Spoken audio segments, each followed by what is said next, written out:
నమో వెంకటేశ. అఖిలాండ కోటి బ్రహ్మాండ నాయకుడు శ్రీవారి దర్శనం అద్భుతం.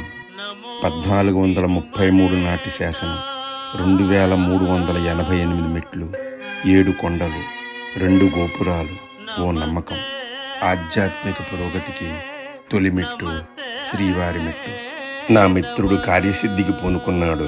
స్వామివారి అనుగ్రహంతో శ్రీవారి మెట్ల మీద పసుపు కుంకాలతో పూజ చేసి, కొబ్బరికాయ కొట్టి, హారతిచ్చి, గోవిందనామంతో మా మొదటి అడుగు. నారాయణ వరప్రభువులు, ఆకాశరాజు, తొండమానుడు, అచ్యుతరాయలు, శ్రీకృష్ణదేవరాయలు గుర్రాలపై శ్రీవారి మెట్టు మార్గాన్ని తిరుమల చేరుకుని శ్రీవారి మొక్కు తీర్చుకునేవారని పురాణాల్లో రాసుంది. సాక్షాత్తు పద్మావతి శ్రీనివాసులు నడయాడిన మెట్టు శ్రీవారి మెట్టు. నమ్మకం ఒక్కటే మనిషిని నడిపిస్తుంది. దానికి తోడు దైవ సంకల్పం కావాలి. అక్కడ చూసిన ప్రతి వారిలోనూ నాకది కనిపించింది. ఎంతో నమ్మకం, మూఢ విశ్వాసం, ఆ శ్రీవారిని చూడాలనే కోరిక ఆ మెట్లన్నీ నడిపించేలా చేశాయి. మెట్టు మెట్టికి పసుపు రాయడం, బొట్టు పెట్టడం, హారతివ్వడం, కొంతమంది ఆడవాళ్లను మోకాళ్ళ మీదుగా మెట్లెక్కడం చూశాను. వారి ముందు నా భక్తి ఏ పాటిది అని అనుకున్నాను. గోవిందనామాలతో 2388 మెట్లు ఎక్కి దివిలోని వైకుంఠపురానికి చేరుకున్నాం. ఒక ఆవిడ సాక్షాత్తు అమ్మవారిలా కనిపించారు. 2388 మెట్లు ఆవిడ మోకాలతో ఎక్కింది. నేను మోకరిల్లాలనుకున్నాను. ఆవిడ తిరస్కరించింది. ఆవిడ భక్తి శ్రద్ధలకి నా ప్రణామాలు. ఆవిడికి మంచి దర్శన భాగ్యం కలగాలని మనసులో కోరుకున్నాను. కొన్ని సంవత్సరాల తర్వాత తిరుమల చూశాను. ఎన్నో మార్పులు జరిగాయి.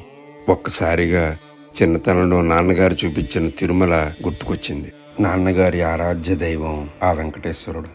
మా కుటుంబ గురువులు శ్రీ శ్రీ శ్రీ మాధవానంద స్వామీజీ తిరుమల ప్రయాణానికి శ్రీకారం చుట్టేవారు. విజయవాడలో రిక్షా ఎక్కడంతో ప్రయాణం మొదలు. రిక్షాలో సీటు మీద కూర్చోవాలని ఆశగా ఉండేది. కానీ ఎప్పుడూ పెద్దవాళ్ళు కూర్చోపెట్టేవారు కాదు. ఎప్పుడు చూసినా వాళ్ళ పాదాల కిందే కూర్చునేవాళ్ళం. మా అమ్మగారి తండ్రి డాక్టర్ ఆర్తి సత్యనారాయణ శాస్త్రి గారు విజయవాడలో ఉండేవారు. ఆయుర్వేద డాక్టర్గా పనిచేశారు. ఎంతో మంది జీవితాలకు వెలుగును ప్రసాదించారు. తాతగారు పద్యం పాడేవారు. రిక్షాలు విజయవాడ స్టేషన్ చేరుకునేవి. తిరుపతికి వెళ్లే ట్రైన్ వచ్చేది. ట్రైన్ డోర్ దగ్గర చేతులు అడ్డం పెట్టి అందరినీ ఆపేసేవారు. మా కుటుంబ సభ్యులు మాత్రమే ఎక్కనిచ్చేవారు. మిగతా ప్రయాణికులు ఆయన్ని తిట్టుకునేవారు. కానీ అది ఆయన ఎప్పుడూ పెద్దగా పట్టించుకునేవారు కాదు. మర్నాడు ఉదయానికి తిరుపతి ట్రైన్ చేరేది. ప్లాట్ఫారం మీద టీసీలు టికెట్లు చెక్ చేసేవారు. కానీ ఆ టీసీలు ఎప్పుడూ మమ్మల్నే పట్టుకునేవారు. అతి కష్టం మీద తిరుపతి బస్టాండ్ నుంచి తిరుమలకి బస్సులో ప్రయాణం. ఆ రోజుల్లో అంజనాద్రి, గరుడాద్రి, శేషాద్రి చిన్న చిన్న డ్యూప్లెక్స్ కాటేజీలు ఉండేవి. అందులోనే అందరం సర్దుకునేవాళ్ళం. చుట్టూరా పరిసర వాతావరణం మొక్కలతో గ్రీనరీగా చాలా ఆహ్లాదకరంగా ఉండేది. పెద్ద పెద్ద అగ్నిపూలు చెట్లు ఉండేవి కాటేజీల దగ్గర. అవన్నీ తెల్లారేపటికి రాలేవి. రోడ్లన్నీ పూలబాటల కింద కనిపించేవి. తిరుమలంతా తిరగడానికి ఆ రోజుల్లో ఫ్రీ బస్సు సర్వీస్ ఉండేది. ఎక్కడన్నా ఎక్కచ్చు, ఎక్కడన్నా దిగచ్చు. అంతా బస్సులో తిరిగేవాళ్ళం.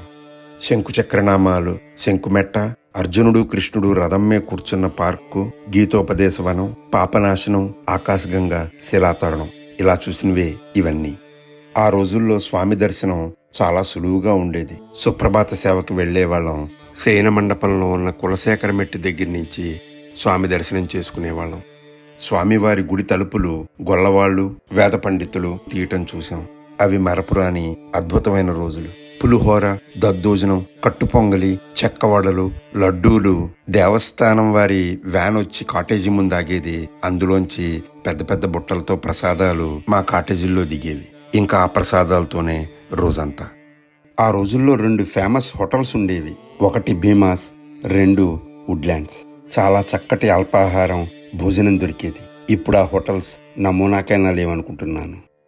తలనీలాలు సమర్పించుకోవడం ఓ అధ్యాయం. హోల్సేల్గా టికెట్లు కొనేవారు. తెల్లవారుజామునే తల్లిదండ్రులు కళ్యాణకట్టకు తీసుకెళ్లి మగవాళ్ళకి చక్కటి గుండు, ఆడవాళ్లు 3 కత్తెర్ల కేశాలు సమర్పించుకునేవారు.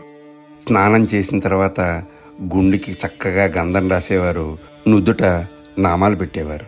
స్వామి దర్శనానికి బయలుదేరేవాళ్ళం. అప్పుడు వైకుంఠం క్యూ కాంప్లెక్స్ లేదు. రాంబగీచా గెస్ట్ హౌసులు లేవు. ఇప్పట్లా 5 స్టార్ హోటల్స్లో ఉండే రూములు లేవు. ఇప్పుడు పిండి కొద్దీ రొట్టి. మా కుటుంబాల్లో వివాహాలు ఎక్కువగా తిరుచానూరులో జరిగేవి. పుష్కరిణికి ఎదురుగా ఉన్న కళ్యాణ మండపాల్లో వివాహాలు జరిగేవి. నేను మా భాస్కరు క్రమంగా ఓ పద్ధతిగా అల్లరి చేసేవాళ్ళం. కుటుంబ సభ్యుల్లో ఒకళ్ళిద్దరూ దారి తెలియక తిరుమలలో మారిపోయేవారు. వారి పేర్లు మైకుల్లోంచి తిరుమలంతా వినిపించేది. అయ్య బాబోయ్ అనుకుంటూ దేవస్థానం ఆఫీస్ దగ్గరికి పరుగులు. ప్రతి సంవత్సరం వేసవి సెలవుల్లో క్రమం తప్పకుండా తిరుమలలో ఉండేవాళ్ళం. అప్పట్లో మాలాంటి మధ్యతరగతి కుటుంబాలకి ఓ ఖరీదైన తీర్థయాత్రలు. మొన్న ఈ మధ్యన చాలా సంవత్సరాల తర్వాత తిరుపతి వెళ్ళాను. తిరుపతిలో విపరీతమైన ఎండలు. ఆ ఎండల్లోనే దర్శనాలకు బయలుదేరేవాళ్ళం. గుళ్ళో దర్శనం ముగించుకుని రోడ్డు మీదకి వచ్చాం. అది తారు రోడ్డు. కాళ్ళు కాలిపోతున్నాయి. అడుగు తీసి అడుగు వెయ్యలేం. కారు వరకు నడవడానికి ప్రయత్నించాం. మధ్యలోనే ఆగిపోయాడు నా మిత్రుడు. చెప్పిన మాట వినవు బాసు నువ్వు అని అన్నాడు. అంతే. ఆయన మొహంలో ఉగ్రరూపం దాల్చిన నరసింహావతారాన్ని చూశాను. క్షమించన్నాను. అక్కడి నుంచి నిష్క్రమించాను. 37 ఏళ్ల మా ఇద్దరి మధ్య స్నేహం ఓ చిరునవ్వుతో సర్దుకుంది. నా స్నేహితుడు వాళ్ళ మావయ్య గారు గత 40 ఏళ్లుగా తిరుపతిలో ఉంటున్నారు.